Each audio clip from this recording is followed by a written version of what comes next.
আচ্ছা ওমা, এবার তুই বল, তুই বড় হয়ে কি হতে চাস?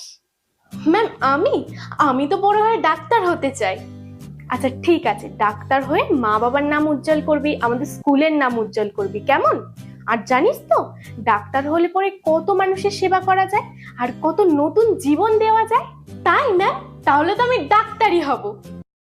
ডাক্তার হয়ে যায়, তারপর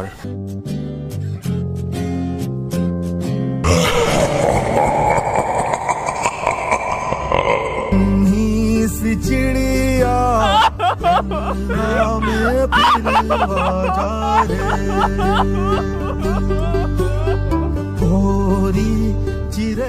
সেদিন যদি ডাক্তার হওয়ার জন্য তোকে উৎসাহ না দিতাম, তাহলে হয়তো আজকে তোকে হারাতে হতো না। তবে কি সমাজের কিছু নরপিশাচের জন্য আমাদের মতো আমাদের থেমে থাকতে হবে?